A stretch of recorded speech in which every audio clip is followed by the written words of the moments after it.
सुप्रभात। मैं Prashant Kumar Chaturvedi US academy Rajpur Campierganj से आपका हिंदी शिक्षक।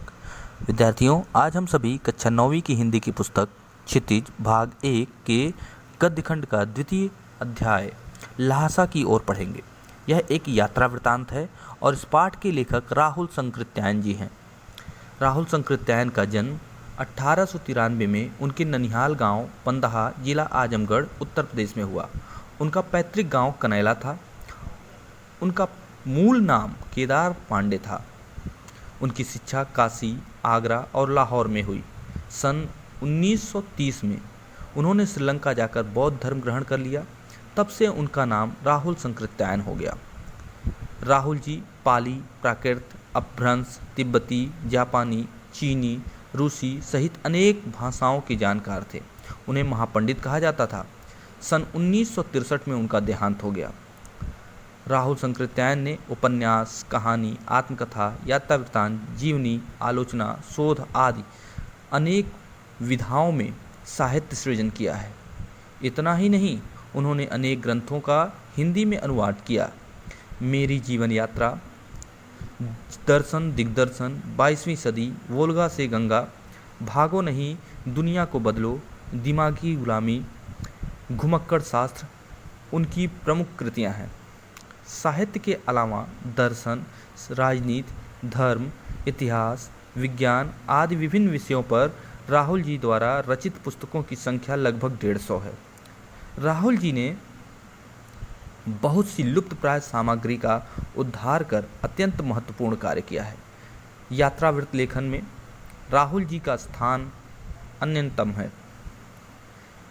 उन्होंने घुमक्कड़ी का शास्त्र रचा और उससे होने वाले लाभों का विस्तार वर्णन करते हुए मंजिल के स्थान पर यात्रा को ही घुमक्कड़ का उद्देश्य बताया। घुमक्कड़ी से मनोरंजन, ज्ञानवर्धन एवं अज्ञात स्थलों की जानकारी के साथ साथ भाषा एवं संस्कृति का भी आदान प्रदान होता है। राहुल जी ने विभिन्न स्थानों के भौगोलिक वर्णन के अतिरिक्त वहाँ के जनजीवन की सुंदर झांकी प्रस्तुत की है। इस अध्याय में, इस पाठ में संकलित अंश में राहुल जी ने की प्रथम तिब्बत यात्रा, यह जो संकलित अंश है यह राहुल जी की प्रथम तिब्बत यात्रा से लिया गया है, जो उन्होंने सन 1929 से 30 में नेपाल के रास्ते की थी। उस समय भारतीयों को तिब्बत यात्रा की अनुमति नहीं थी, इसलिए उन्होंने यह यात्रा एक भिखमंगे के छद्म वेश में की थी, बनावटी वेश में। ठीक है, भिखमंगा बनकर वह तिब्बत की यात्रा पर गए थे। इसमें तिब्बत की राजधानी ल्हासा की ओर जाने वाले दुर्गम रास्तों का वर्णन उन्होंने बहुत ही रोचक शैली में किया है। इस यात्रा वृत्तांत में हमें उस समय की तिब्बती समाज के बारे में भी जानकारी मिलती है। देखिए, इन्होंने घुमक्कड़ शास्त्र लिखा है, बहुत बड़े घुमक्कड़ थे और शायद घुमक्कड़ी ही इनके इतने पंडित होने का कारण थी। यह जहाँ भी जाते वहाँ की संस्कृति, वहाँ की तहजीब को सीखते, वहाँ की भाषा को सीखते, वहाँ की संस्कृतियों की गहनतम जानकारी प्राप्त करते। इनका विचार था, इन्होंने कुछ पंक्तियाँ भी लिखी है। सैर कर दुनिया की गालिब जिंदगानी फिर कहाँ, जिंदगानी कर रही तो नौजवानी फिर कहाँ।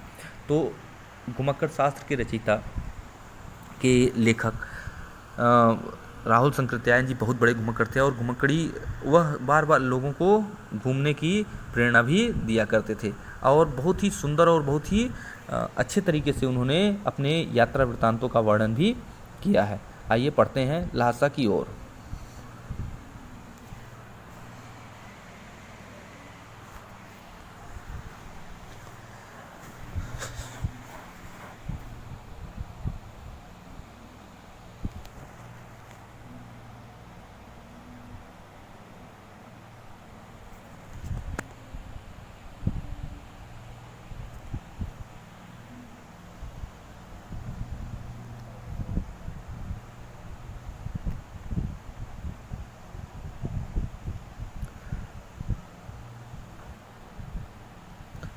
लेखक कहते हैं कि वह नेपाल से तिब्बत जाने का मुख्य रास्ता है। फरी कलिम्पोंग का रास्ता जब नहीं खुला था तो नेपाल ही नहीं हिंदुस्तान की भी चीज़ें उसी रास्ते तिब्बत जाया करती थी। यह व्यापारिक ही नहीं सैनिक रास्ता भी था, इसलिए जगह जगह फौजी चौकियां और किले बने हुए हैं जिनमें कभी चीनी पलटन रहा करती थी। आजकल बहुत से फौजी मकान गिर चुके हैं। दुर्ग के किसी भी भाग में जहां किसानों ने अपना बसेरा बना लिया है वहां घर कुछ आबाद दिखाई पड़ते हैं। ऐसा ही परितक एक चीनी किला था। हम वहाँ चाय पीने के लिए ठहरे। परितक मतलब त्यागा हुआ, छोड़ा हुआ, ठीक है, एक छोड़ा हुआ चीनी सैनिकों के द्वारा, चीनी पलटनों के द्वारा छोड़ा हुआ एक किला था जिसमें लेखक और उनके साथी चाय पीने के लिए रुके थे। लेखक बताता है कि उस समय फरी कलिम्पोंग का रास्ता जब नहीं खुला था तो वही नेपाल के रास्ते ही तिब्बत जाने का रास्ता था और उस रास्ते से चीनी फौजियों के लिए भी वह रास्ता खुला हुआ था, उसी के रास्ते जाया करती थी। इसलिए वहाँ जगह जगह चौकियाँ और किले बने हुए थे जिसमें फौजी पलटनें रहा करती थी। लेकिन आज वह परित्यक्त हैं, छोड़ दी गई हैं, ठीक है, अब वहाँ कोई नहीं रहता। लेखक कहता है ऐसे ही एक किले में वह भी रुका हुआ था और चाय पी, उसने अपने साथी के साथ वहाँ रुककर चाय भी पिया था। तिब्बत में यात्रियों के लिए बहुत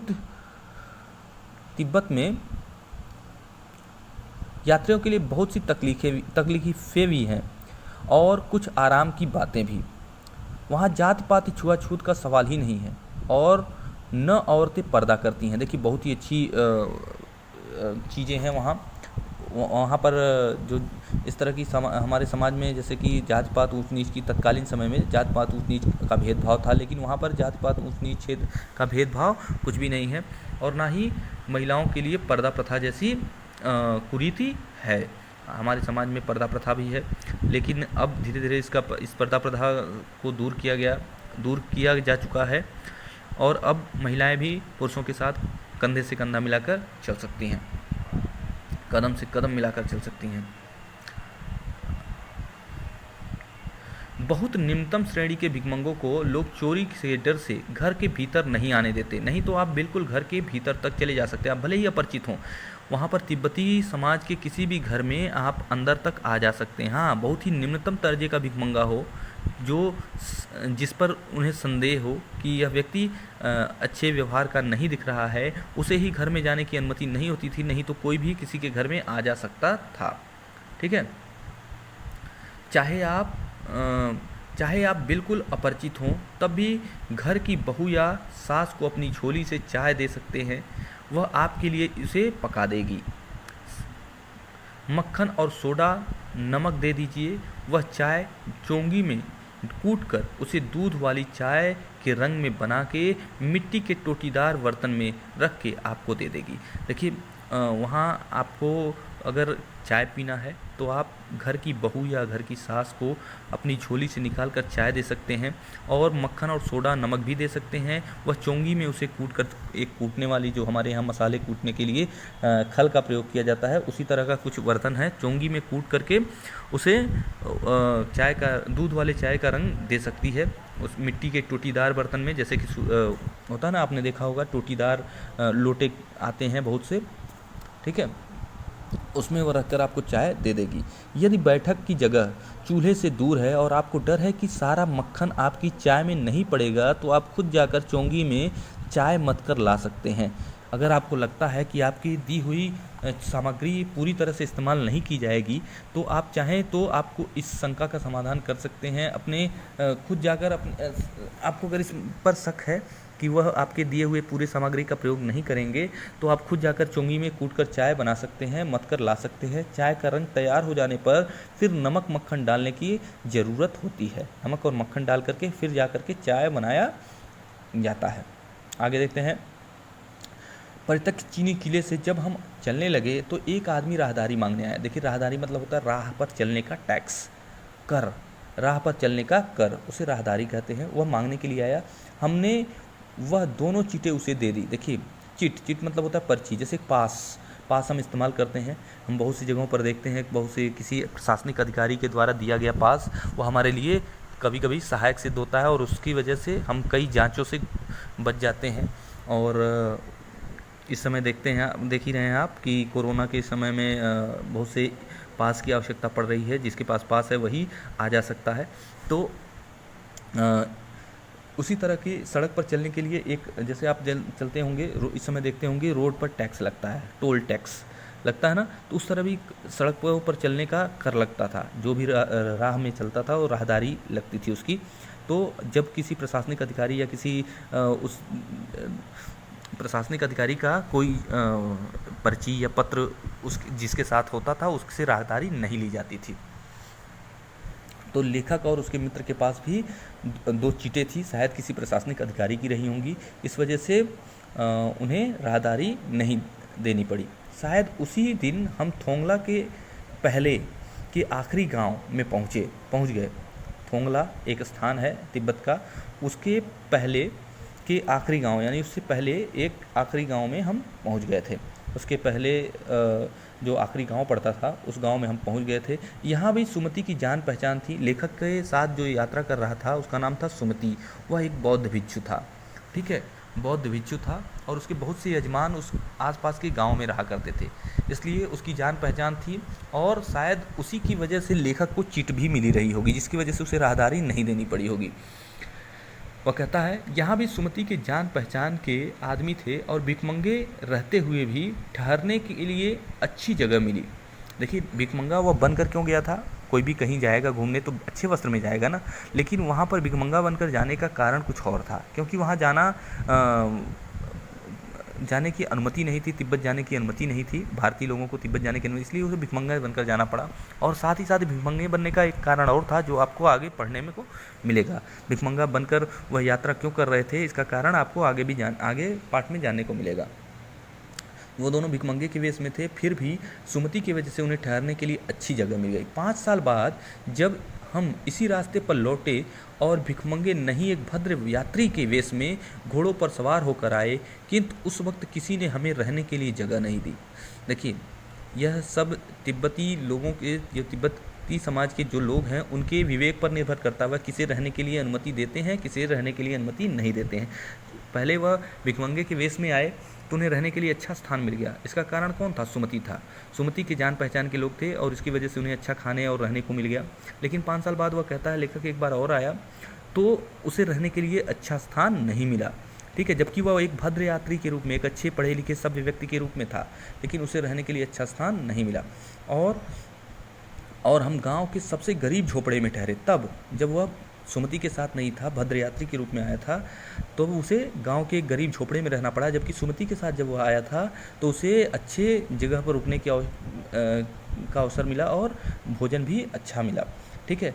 बहुत कुछ लोगों की उस वक्त की मनोवृत्ति पर भी निर्भर करता है।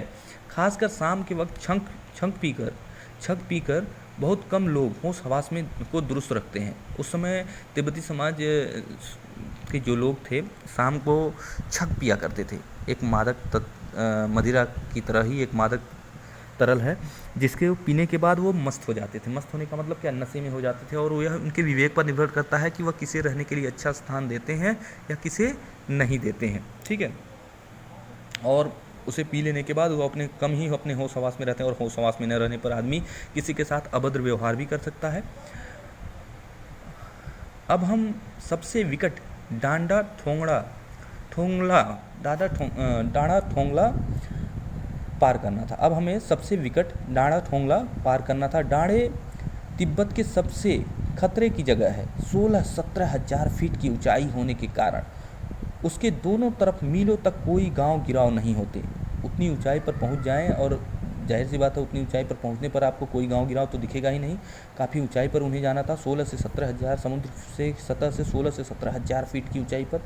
नदियों के मोड़ और पहाड़ों के कोनों के कारण बहुत दूर तक आदमी को देखा नहीं जा सकता था। पहाड़ों की ऊंचाइयों के कारण और नदियों के मोड़ के कारण, जब नदियाँ मुड़ती हैं यानी कि पहाड़ों के टेढ़े मेढ़े आकार के कारण नीचे दूर दूर तक आदमी कोई देखा नहीं जा सकता था। डाकुओं के लिए सबसे अच्छी जगह है। आदमी तिब्बत के गांव में आकर खून हो जाए, डाकुओं के लिए यही सबसे अच्छी जगह है। इतनी ऊंचाई पर यही टेढ़े मेढ़े विकराल मोड़ वाले विकराल ऊंचाइयों वाले बहुत ही विशालकाय भीमकाय पहाड़ों के ऊपर रहना और इस टेढ़ी मेढ़ी इन सुनसान जगहों पर रहना डाकुओं के लिए सबसे अच्छी जगह है। ठीक है, क्योंकि इसका कारण क्या है, वहाँ पर ऊंचाई पर उन्हें पकड़ने का या पकड़े जाने का या का कोई डर नहीं होता है। ठीक है, तो वह कहता है लेखक कि यहाँ पर डाकू भी रहा करते हैं। ठीक ना, तिब्बत के गांव में आकर खून हो जाए तब तो खूनी को सज़ा भी मिल सकती है, लेकिन इस निर्जन स्थानों पर 16-17 हज़ार फीट की ऊंचाई पर अगर किसी व्यक्ति का खून हो जाए, इन निर्जन स्थानों पर किसी आदमी को अगर मार दिया जाए तो अगर खून हो जाए तब खूनी को सज़ा, गांव में अगर किसी का खून हो जाए तो खूनी को सज़ा मिल सकती है, लेकिन 16-17 हज़ार फीट की ऊंचाई पर अगर किसी का खून हो जाए तो और खून हो जाने पर किसी को भी इस बात का पता नहीं चलता कि खून आखिर किसने किया है। ठीक है, क्योंकि उसके कोई गवाह नहीं मिल पाते। ठीक ना, उसके कोई गवाह नहीं मिल पाता। लेकिन इन निर्जन स्थानों पर मरे हुए आदमियों के लिए कोई परवाह नहीं करता। सरकार खुफिया विभाग और पुलिस पर उतना खर्च नहीं करती और वहाँ गवाह भी तो कोई नहीं मिल सकता। उतनी ऊंचाई पर गवाह कैसे मिलेंगे? उतनी ऊंचाई पर गवाह मिल पाना संभव है? कतई नहीं। उतनी ऊंचाई पर कोई भी गवाह कैसे हो सकता है? ठीक है, अगर किसी व्यक्ति की मृत्यु हो जाए तो वहाँ पर उसके अपराधी को सज़ा मिलना संभव नहीं है और सरकार भी खुफिया विभाग और पुलिस पर खर्चा कम करती है। ठीक है, वहाँ की सरकार भी, तिब्बत की सरकार खुफिया विभाग और पुलिस पर उतना खर्चा नहीं करती। ठीक है, गवाह भी कोई नहीं मिल और उतनी ऊंचाई पर कोई गवाह भी नहीं मिलता। डकैत पहले आदमी को मार डालते हैं। डकैत क्या करते हैं? पहले आदमी को मार डालते हैं, उसके बाद देखते हैं कि कुछ पैसा है कि नहीं। क्योंकि देखिए, पहले डकैत क्या करते हैं? उन्हें लूटते हैं तब मारते हैं नहीं, पहले मार देते हैं तब लूटते हैं। इसका कारण क्या है? क्योंकि तब उसके बाद मारने के बाद देखते हैं कि उनके जेब में पैसा है कि नहीं। अगर आप पैसा नहीं भी रखे हैं तो उनकी अगर लूटने की नीयत हो गई तो वह पहले आपकी हत्या कर देंगे, उसके बाद आपके जेब को टटोलेंगे कि आपके जेब में पैसे हैं या नहीं, भले ही उनको एक फूटी कौड़ी ना मिले। ठीक है, क्यों? इसका कारण क्या है? हथियार का कानून न रहने के कारण यहाँ लाठी की तरह लोग पिस्तौल बंदूक लिए फिरते हैं। डाकू यदि जान से न मारे तो खुद उन्हें अपने प्राणों का खतरा है। गांव में हमें मालूम हुआ कि पिछले ही साल ठोंगला के पास खून हो गया। शायद खून की हम उतनी परवाह नहीं करते क्योंकि हम भिखमंगे थे और जहाँ कहीं वैसी सूरत देखते, टोपी उतार कर जीभ निकाल कुची कुची दया दया एक पैसा कहते भीख मांगने लगते। देखिए, लेखक कहता है कि वहाँ डाकुओं का डर बना है उतनी 16-17 हज़ार फीट की ऊंचाइयों पर, और अगर किसी व्यक्ति की मृत्यु हो जाए तो उसके दोषी को सज़ा मिल पाना संभव नहीं है। अगर गांव में किसी की हत्या हो तो अपराधी पकड़ा भी जाए, सज़ा भी मिल जाए, लेकिन उतनी ऊंचाई पर कौन गवाह मिलेगा? और पुलिस विभाग, वहाँ की सरकार पुलिस विभाग और खुफिया विभाग पर पैसे खर्च नहीं करती। ठीक है, और वो स्थान, उतनी ऊंचाई पर डाकुओं के छिपने का स्थान बहुत ही सुरक्षित स्थान है, इसलिए डाकू वहाँ पर हो सकते हैं। और डाकू क्या करते हैं? पहले यात्रियों को मार देते हैं फिर लूटते हैं। इसका कारण क्या है? लूट कर नहीं मारते हैं, पहले मार देते हैं तब लूटते हैं। ठीक है, उन्हें छोड़ते नहीं, पहले मार देते हैं फिर लूटते हैं। इसका कारण क्या है?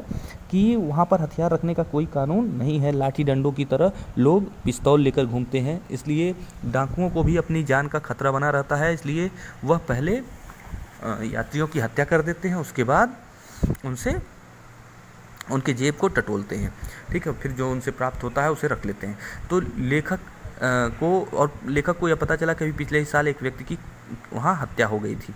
ठीक है, तो लेखक को इन सब चीज़ों की परवाह नहीं थी, क्योंकि लेखक और उनका मित्र क्या था? भिखमंगे के वेश में थे, और जब भी कोई ऐसी सूरत दिखती, उन्हें जरा भी संदेह होता किसी व्यक्ति पर कि यह लुटेरा हो सकता है, तो वह भिखमंगे का अभिनय करना शुरू कर देते। भिखमंगे का अभिनय करना शुरू कर देते और जीभ निकालकर हाथ फैला करके कुची कुची दया दया एक पैसा मांगना शुरू कर देते। ठीक है, लेकिन पहाड़ की ऊंची चढ़ाई थी, पीठ पर सामान लाद कर कैसे चलते, और अगला पड़ाव 16-17 मील से कम नहीं था। मैंने सुमति से कहा, यहाँ लंकोर यहाँ लंकोर तक के लिए 2 घोड़े कर लो, सामान भी रख लेंगे और चढ़े चलेंगे। लेखक को 16-17 मील और चलना था उतनी ऊंचाई पर, तो काफ़ी दूरी थी, इसलिए उसने अपने सुमति से मित्र से कहा कि हम घोड़े कर लेते हैं। देखिए पहाड़ी पर चढ़ने के लिए घोड़े मिल जाते हैं और उनसे हमारा सामान भी चलेगा और हम भी बैठकर चलेंगे। दूसरे दिन हम घोड़ों पर सवार होकर ऊपर की ओर चल पड़े। डाँड़े के पहले एक जगह चाय पी और दोपहर के वक्त डाँड़े के ऊपर जा पहुँचे। हम समुद्र तल से 17,000 फीट ऊंचे खड़े थे। हमारी दक्षिण की तरफ, पूरब और पश्चिम की ओर से हिमालय की हजारों श्वेत शिखर खड़े थे, चले गए थे। भीटे की ओर दिखने वाले पहाड़ बिल्कुल नंगे थे। न वहाँ बर्फ थी न सफ़ेदी, न तो वहाँ बर्फ थी और न ही सफ़ेदी, न किसी तरह की हरियाली। उत्तर की तरफ बहुत ही कम बर्फ़ वाली चोटियाँ दिखाई पड़ती थी। उत्तर की तरफ बहुत ही कम बर्फ़ वाली चोटियाँ दिखाई पड़ती थी। सर्वोच्च स्थान पर डाँड़े के देवता का स्थान था। उस सबसे ऊंचाई पर क्या था? डाँड़े के जो देवता थे, हर जगह का एक कुल देवता, एक देवता होते हैं, ठीक है। आपके मैदानी क्षेत्रों में भी बहुत स्थान पर आपको कहीं ब्रह्म बाबा, कहीं वो बगहा बाबा, कहीं मतलब अलग अलग देवी देवताओं के स्थान माने जाते हैं। तो वैसे ही डाँड़े के सबसे ऊंचे स्थान पर डाँड़े के देवता का स्थान था। सबसे ऊंचाई पर, पर्वतों की सबसे ऊंची चोटी, सबसे सर्वोच्च स्थान पर डाँड़े के देवता का स्थान था, जो पत्थरों के ढेर, जानवरों की सींगों और रंग बिरंगे कपड़ों की झंडियों से सजाया गया था। वह किससे सजाया गया था? जो पत्थरों के ढेर से, जानवरों की सींगों से और रंग बिरंगे झंडियों से सजाया गया था। अब हमें बराबर उतराई पर चलना था। अब पहाड़ से नीचे की तरफ उन्हें उतरना था। चढ़ाई कुछ दूर थोड़ी मुश्किल थी, लेकिन उतराई बिल्कुल नहीं। भाई उतरते वक्त आपको, पहाड़ी से उतरते वक्त उतनी मेहनत नहीं करनी पड़ती जितनी चढ़ाई में करनी पड़ती है। शायद 2-1 और सवार हमारे साथ ही चल रहे थे। मेरा घोड़ा कुछ धीमे चलने लगा। लेखक का घोड़ा थोड़ा धीमे चलने लगा। मैंने समझा कि चढ़ाई की थकावट के कारण ऐसा कर रहा है। लेखक को लगा कि ये शायद चढ़ाई करते करते थक गया है, इस वजह से थोड़ा धीरे उतर रहा है। और उसे मारना नहीं चाहता था। लेखक उसे मारना नहीं चाहता था। धीरे धीरे वह पिछड़ गया। जैसे जैसे आगे के सवारों के घोड़े तेज चल रहे थे और लेखक का घोड़ा धीरे चल रहा था, इसलिए वो काफ़ी आगे निकल गया और लेखक पिछड़ गया। मैं दोनविक्तो की तरह, एक रूसी लेखक हैं ये, की तरह अपने घोड़े पर झूमता हुआ चला जा रहा था। जान नहीं पड़ता था कि घोड़ा आगे जा रहा है या पीछे।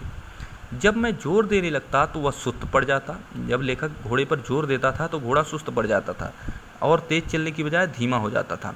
एक जगह 2 रास्ते फूट रहे थे, मतलब 2 रास्ते कटे हुए थे। लेखक को समझ नहीं आया कि कौन सा रास्ता सही वाला है। मैं बाएं रास्ते पर 1.5 मील चला गया। 1.5 मील तक वह दूसरे रास्ते पर चला गया। आगे एक घर में पूछने पर पता चला कि लंकोर का रास्ता दाहिने वाला था। लेखक को यह पता चला, 1.5 मील आगे चलने पर लेखक को यह पता चला कि वह गलत रास्ते पर चला आया और उसका रास्ता जो है दाहिने वाला है। ठीक है, सही रास्ता जो था वह दाहिने वाला था और लेखक बाएं रास्ते पर चला गया था। फिर लौटकर उसी को पकड़ा। 4-5 बजे के करीब मैं गांव से मील भर पर था तो सुमति इंतजार करते हुए मिले। मंगोलों का मुख वैसे ही लाल होता है। वैसे ही पहाड़ी क्षेत्रों पर रहने वाले लोगों के चेहरे लाल होते हैं। और अब तो वह पूरे गुस्से में थे और सुमति अब पूरे गुस्से में थे। तो गुस्से में वैसे भी चेहरा तमतमा जाता है, लाल हो जाता है, और मंगोल तो वैसे भी लाल होते हैं। तो लेखक कहना चाहता है उनका चेहरा एकदम लाल दिखा रहा था, काफ़ी गुस्से में दिख रहे थे वे। उन्होंने कहा, मैं 2 टोकरी कंडे फूंक डाले।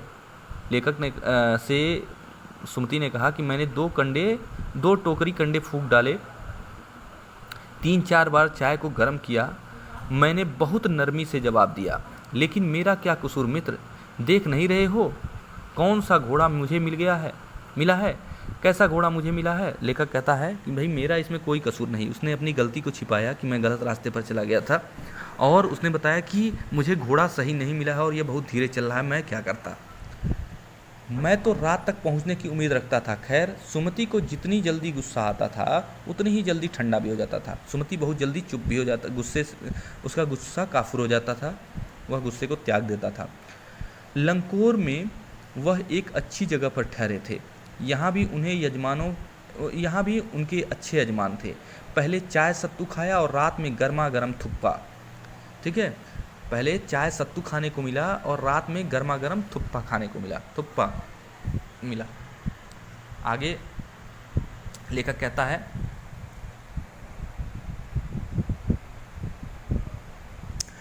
अब हम टिंगरी के विशाल मैदान में थे, जो पहाड़ों के घिरा एक टापू सा मालूम होता था, जिसमें दूर एक छोटी सी पहाड़ी मैदान के भीतर दिखाई पड़ती है। उसी पहाड़ी का नाम टिंगरी समाजगिरी है। आसपास के गांव में भी सुमति के कितने ही यजमान थे। कपड़े की पतली पतली चीरी बत्तियों के गंडे खत्म नहीं हो सकते थे, क्योंकि बोध गया से लाए कपड़े के खत्म हो जाने पर किसी कपड़े से बोध गया के गंडे बना लेते थे। वह अपने यजमानों के पास जाना चाहते थे। मैंने सोचा यह तो हफ्ता भर उधर ही लगा देंगे। मैंने उनसे कहा कि जिस गांव में ठहरना हो उसमें भले ही गंडे बांट दो, मगर आसपास के गांव में मत जाना। इसके लिए मैं तुम्हें लहासा पहुंचकर पैसे दे दूंगा। देखिए, सुमति क्या थे, वहाँ के लोगों के सुमति वहाँ का एक बौद्ध भिक्षु था और उसके बहुत से यजमान उन आसपास के गाँव में थे, और वह वहाँ के बौद्ध धर्म को मानने वाले लोगों के लिए बोध गया से लाए, जैसे हम लोग होता है जहाँ भी हमारे पवित्र स्थल होते हैं वहाँ से लाई हुई चीज़ों, जैसे हम कहीं जाते हैं स्नान करने के ही, मान लीजिए हिंदू धर्म में ही देख लेते हैं या मुस्लिम धर्म में ही देखते हैं कि जैसे हम हिंदू धर्म में ही की बात कर रहे हैं अगर, कि जैसे हम कहीं से भी किसी जगह पवित्र तीर्थ स्थल से जाते हैं तो वहाँ के प्रसाद लाए हुए प्रसाद को अपने आसपास के लोगों में बांटते हैं। ठीक है, तो खैर बौद्ध हमारे यहाँ बांटते हैं, और हमारे यहाँ अगर कहीं इलाहाबाद या कोई हमारे यहाँ जो पंडा वगैरह होते हैं वो लोग आते हैं तो वो अपने अपने यजमानों के यहाँ जाते हैं और वहाँ से लाए हुए गंगा जल को और प्रसाद को लोगों अपने यजमानों के यहाँ बांटते हैं और उनसे कुछ दक्षिणा भी लेते हैं। तो वैसे ही सुमति के भी यजमान आसपास के गाँव में थे, और सुमति चूँकि बौद्ध भिक्षु था तो वहाँ से उन लोगों के पास बोध गया के गंडे लेकर उन लोगों अपने यजमानों के पास जाता था और उन्हें देता था। शायद उसके एवज में लोग उसका सम्मान करते थे और उसके लिए कुछ चढ़ावा भी प्रस्तुत करते थे। तो और जब गंडे खत्म हो जाते थे, जब गंडे बोध गया से लाए हुए गंडे खत्म हो जाते थे तो सुमति पतले पतले कपड़े, किसी भी कपड़े की पतली पतली चीरियाँ फाड़ करके उनके मंत्र फूंक करके उनसे गंडे तैयार कर दिया करता था और वह अपने यजमानों को दे दिया करता था। ठीक है, यानी कि उसमें उसके यजमानों की संख्या अधिक थी और गंडे कम होने पर वह गंडे बना लिया करता था। लेखक ने सुमति से यह पहले ही कह दिया था कि जिस गांव में रुकना हो उस गांव में भले ही तुम गंडे बांट लेना, लेकिन आसपास में के गांव में जाकर गंडे बांटने की आवश्यकता नहीं है। उसके एवज में मैं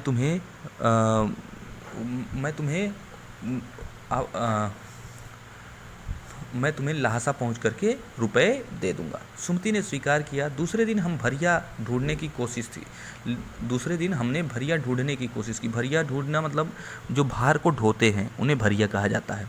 ठीक है, लेखक कहता है कि दूसरे दिन हमने भरिया ढूंढने की कोशिश की, लेकिन कोई नहीं मिला। सवेरे ही चल दिए होते तो अच्छा था, लेकिन अब 10 से 11 बजे तेज़ धूप में चलना पड़ रहा था। 10 से 11 बजे की तेज़ धूप में चलना पड़ रहा था। तिब्बत की धूप भी बहुत कड़ी मालूम होती है, क्योंकि काफ़ी ऊंचाई पर है तो ऊंची जगहों पर धूप भी ज़्यादा तेज़ होती है। ठीक है, लेखक कहता है कि 10 से 11 बजे तेज़ धूप में चलना पड़ रहा था। तिब्बत की धूप बहुत कड़ी मालूम होती है। यद्यपि थोड़े से ही मोटे कपड़े से सिर ढांक लें तो गर्मी खत्म हो जाती है। आप 2 बजे सूरज की ओर मुंह करके चलते हैं तो ललाट धूप से जल रहा है और पीछे कंधा बर्फ हो रहा है। वहाँ की जो प्रकृति है, वहाँ का जो मौसम है दोहरी स्वभाव वाला है, दोहरी प्रकृति वाला है। जैसे सामने से पड़ रही तेज धूप से माथा गर्म हो जाता है, तो पीछे से पीठ बर्फ से ठंडी के मारे बर्फ की तरह जमी जाती है, बर्फ की तरह हो आती है या बर्फ की तरह ठंडी हो जाती है। फिर हमने पीठ पर अपनी अपनी चीज़ें लादी, डंडा हाथ में लिया और चल पड़े। यद्यपि सुमति के परिचित टिंगरी में भी थे, लेकिन वह एक यजमान से मिलना चाहते थे। इसलिए आदमी मिलने का बहाना कर सेकर विहार की ओर चलने के लिए कहा। देखिए, सुमति को अपने परिचित से मिलना था। सुमति को अपने एक यजमान से मिलना था, इसलिए आदमी मिलने का बहाना करके वह सेकर विहार की ओर चल पड़ा। और देखिए, वहाँ की जो सेकर विहार तिब्बत की जो व्यवस्था है, वो लेखक बताता है कि तिब्बत की ज़मीन छोटे बड़े। देखिए, सेकर विहार में लेखक और सुमति क्यों गए? क्योंकि सुमति को वहाँ अपने किसी यजमान से मिलना था। कोई प्रतिष्ठित व्यक्ति होगा, अच्छा व्यक्ति होगा, कोई सम्मानित व्यक्ति होगा, उससे सुमति मिलना चाहता था। इसलिए वह लेखक को आदमी मिलने का बहाना करके सेकर विहार ले गया। लेखक बताता है कि जो तिब्बत की ज़मीन है बहुत अधिक छोटे बड़े जागीरों में बटी हुई है, छोटे छोटे हिस्सों में बटी हुई है।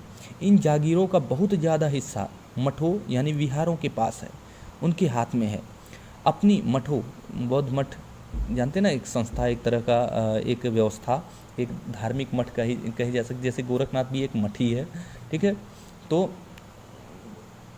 ऐसे मठों के पास होता है वहाँ की ज़मीन का बहुत बड़ा हिस्सा, वहाँ की जागीरों का बहुत बड़ा हिस्सा मठों के पास होता है। अपनी अपनी जागीर में हर एक जागीरदार कुछ खेती खुद भी कराता है। अपनी अपनी जागीर में जो जागीरदार होते हैं थोड़ी बहुत खेती खुद कराते हैं, जिसके लिए उन्हें मजदूर बेगार में मिल जाते हैं। उन्हें मजदूर जो हैं बेगार में, यानी कि बेगार मतलब बिना पैसे के मिल जाते हैं। उनकी पैसे की आवश्यकता नहीं पड़ती। वह मजदूर उनके यहाँ फ्री में, यानी कि सेवा के नियत से कार्य करते हैं। अब खेती का इंतजाम देखने के लिए वहाँ कोई भिक्षु भेजा जाता है। भिक्षु मतलब एक तरह से आप कह सकते हैं उस धर्म का मानने वाला या उस धर्म का कोई अनुयायी, ठीक है। तो खेती का इंतजाम देखने के लिए वहाँ कोई भिक्षु भेजा जाता है, जो जागीर के आदमियों के लिए राजा से कम नहीं होता। जो उस जागीर के जितने भी आदमी होते हैं उन सब के लिए बहुत ही सम्मानित व्यक्ति होता है। एक तरह से देखा जाए तो वह राजा के समान ही होता है, उतना ही सम्मानित होता है, उतना ही सम्मान पाने योग्य होता है। सेकर की खेती के मुखिया भिक्षु नमसे बड़े ही भद्र पुरुष थे। सेकर विहार की जो खेती थी, वहाँ के जो मुख्य मुखिया थे, उनका नाम था नमसे, और वो बड़े ही भद्र मतलब सभ्य व्यक्ति थे, बहुत ही अच्छे व्यक्ति थे, ठीक है। वह बहुत प्रेम से मिले। हालांकि उस वक्त मेरा वेश ऐसा नहीं था कि उन्हें कुछ भी ख्याल करना चाहिए था। लेखक कहता है कि वो बड़े ही भद्र व्यक्ति थे और वो बड़े ही प्रेम से मिले। हालांकि लेखक कहता है हालांकि मेरा भेष ऐसा नहीं था। भेष क्यों ऐसा नहीं था? क्योंकि लेखक तो किस रूप में था? भिखारी के रूप में, एक भिखमंगे के रूप में। लेकिन फिर भी वह जो सेकर विहार के मुख्य भिक्षु थे नमसे, वह उससे बड़े ही प्रेम से मिले। लेखक यहाँ एक अच्छा मंदिर, लेखक बताता है वहाँ एक अच्छा मंदिर था जिसमें कंजूर की हस्तलिखित 103 पोथियाँ रखी हुई थी। लेखक कहता है कि वहाँ एक अच्छा मंदिर था, बौद्ध मंदिर था, जिसमें कंजूर रखे हुए थे। कितनी थी कंजूर? यानी कि कंजूर बौद्ध धर्म की एक प्रसिद्ध, बुद्ध में कंजूर मतलब है बुद्ध वचन में अनुवाद की गई पुस्तकें, ठीक है। हस्तलिखित 103 पोथियाँ थीं। कितनी पोथियाँ? 103 पोथियाँ। और रखी हुई थी। मेरा आसन भी वहीं लगा। लेखक कहता है मैं भी वहीं बैठा, उन पोथियों के पास मैं बैठ गया, क्योंकि मैं उन पोथियों के बारे में जानना चाहता था। वह बड़े मोटे मोटे कागज के वह बड़े मोटे कागज पर अच्छे अक्षरों से लिखी हुई थी। वह बड़े ही मोटे कागज पर अच्छे अक्षरों से लिखी हुई थी। एक एक पोथी 15-15 शेर से कम नहीं थी। उन पोथियों का वजन कितना था? एक एक पोथी का वजन 15-15 शेर से कम नहीं था। सुमति ने सुमति ने फिर आसपास के यजमानों के पास जाने के बारे में पूछा। सुमति ने कहा कि भाई हम शेखर विहार आए हैं, तो क्या मैं आसपास के यजमानों के पास जा सकता हूँ? ठीक है। अब मैं पुस्तक के भीतर था। लेखक कहता है अब मैं पुस्तक के भीतर था। पुस्तक के भीतर मतलब लेखक पुस्तक पढ़ने में रम गया था। लेखक पुस्तक पढ़ने में रम गया था। उसे पुस्तक पढ़ना अच्छा लग रहा था। उसमें लिखी हुई बातें लेखक को प्रभावित कर रही थी। लेखक पढ़ने में मग्न हो गया था।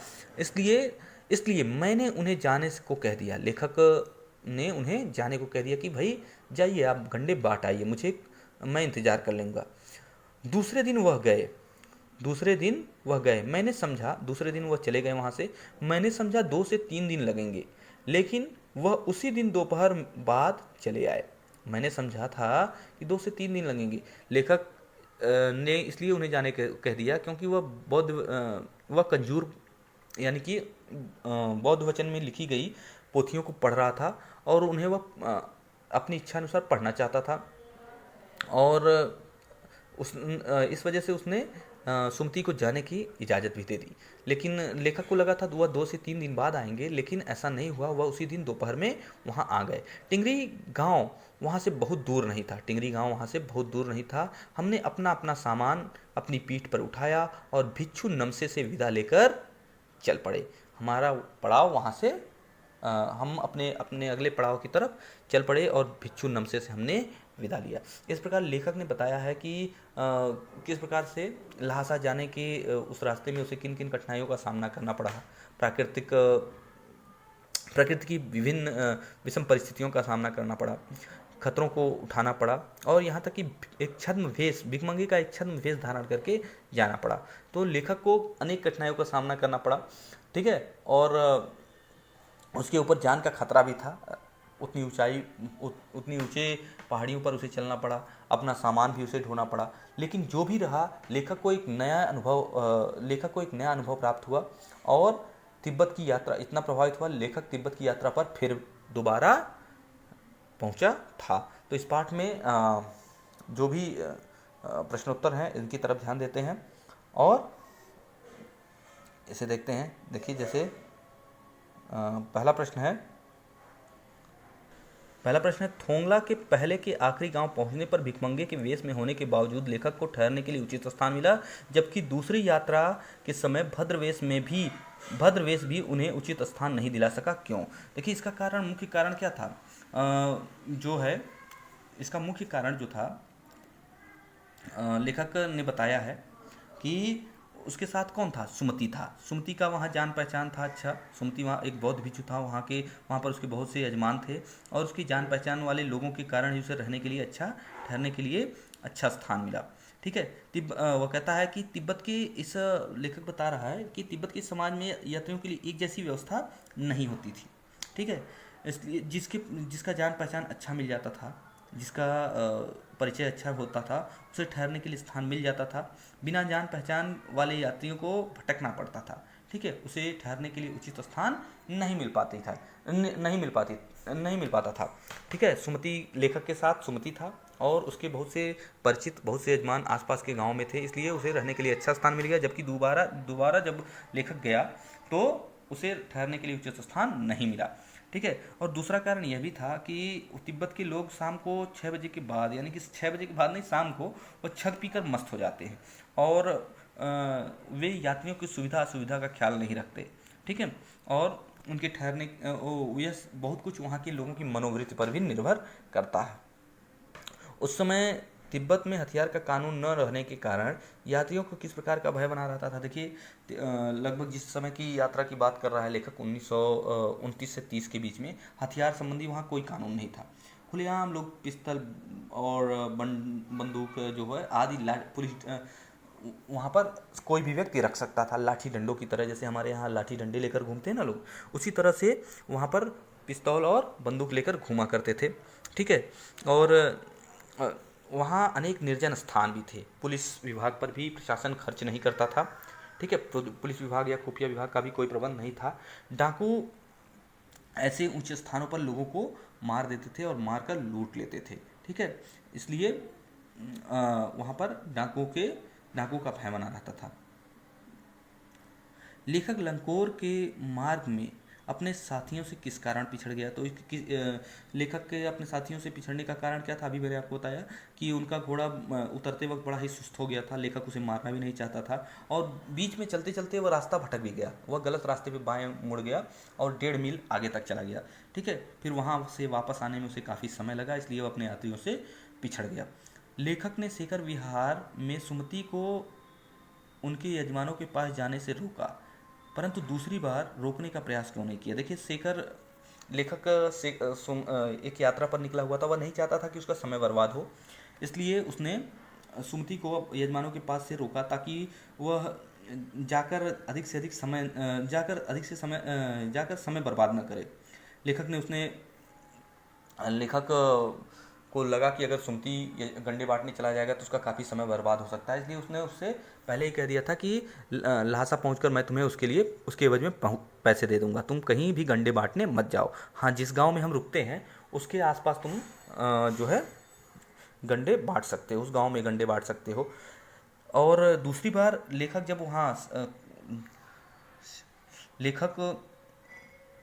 को शेखर विहार में लेखक को देखिए, इसका उत्तर होगा, देखिए, पहली बार जो शेखर विहार जब वो पहुंचा शुरू शुरू में, तो उसने यजमानों के पास जाने से मना किया और कहा कि आसपास के क्षेत्रों में आप बांट सकते हैं गंडे, लेकिन लेकिन आपको दूसरे गांव में जाने की आवश्यकता नहीं है, और इसके लिए एवज में मैं लहासा पहुंचकर आपको पैसे दे दूंगा।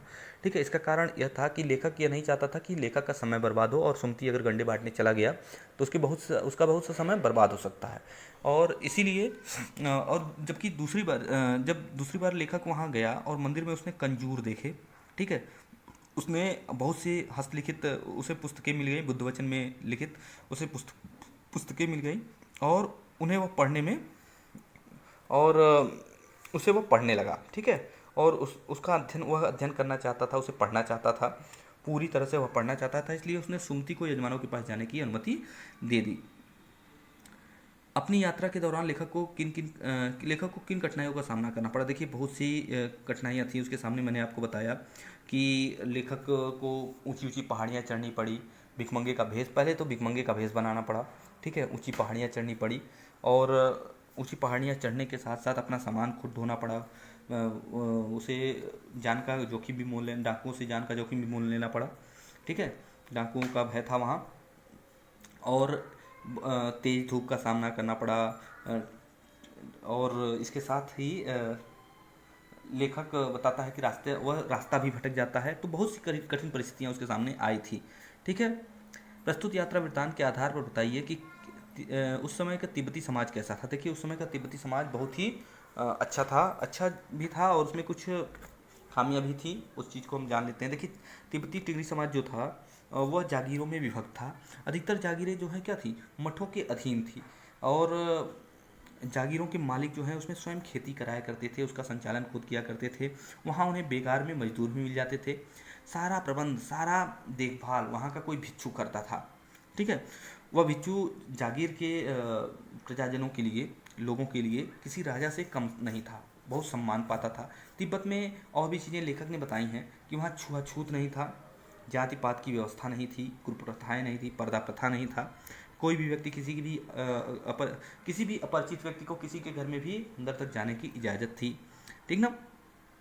चाय बना कर दे देते थे वहाँ की सास और वहाँ की बहुएं, किसी भी अपरिचित व्यक्ति के लिए चाय बना देती थी। आप उन्हें सामग्री उपलब्ध करा दे तो वो आपके लिए चाय बना देती थी, वह बुरा नहीं मानती थी। ठीक है।